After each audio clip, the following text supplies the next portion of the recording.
Hey, what's going on, children of the Most High? How y'all doing this morning?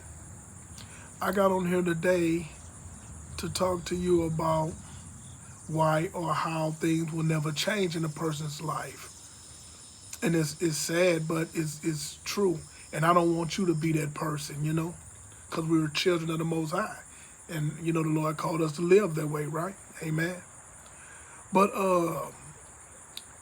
if you're a cruel person, and every time you reflect on yourself, and that means start trying to see what kind of person that you are, and you don't like what you see, so you stay away from the growth.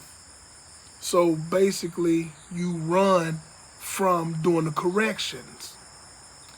And when you're like that, running from yourself, because you ain't running from God, you're running from yourself. So you're doing yourself a displeasure by running every time you reflect on what could be wrong in your life, but you won't face it. And that's a problem that a lot of people are having.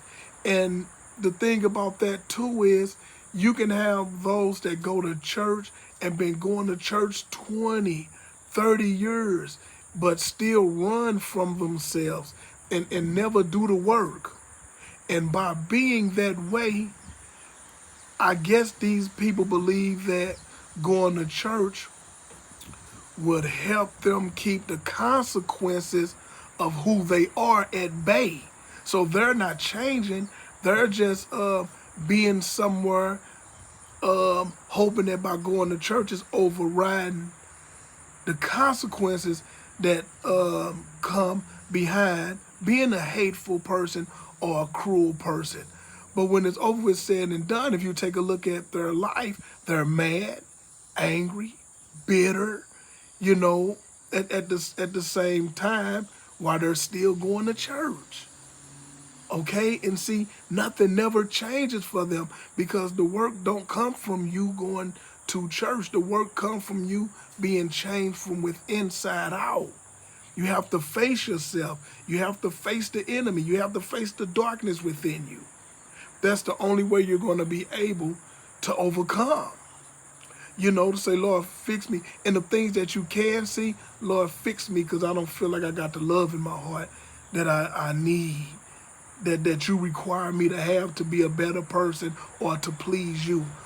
And there's things that you can see that you can begin to pray on and go sit down. And it'll cause you to go sit down and humble yourself. Be like, nah, I done played long enough.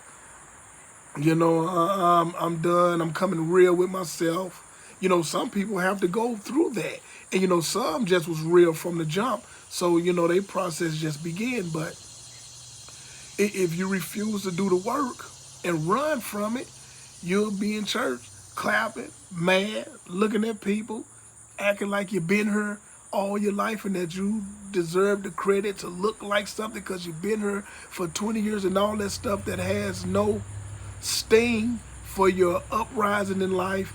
And, you just don't want to be that type of person, because what's the sense of you going to church if you only feeling that it's helping you not get the consequences from behind the way that you are, but the consequences is still there because that's why your life. Well, maybe you can't keep a wife or a husband. See, and you want that, but you can't have that because you're not going to do the work.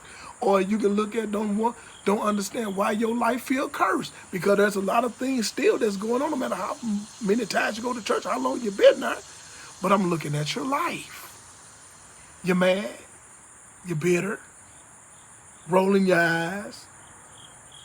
See, all those kind of things, and it's not a life. It's really not a life.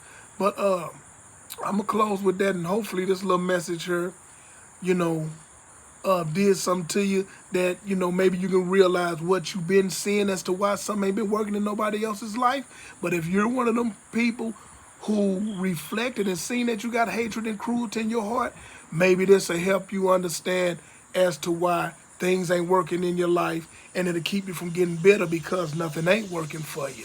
But I'm going to close with that, and may the Lord continue to keep you in perfect peace in Jesus' mighty name. Amen. man.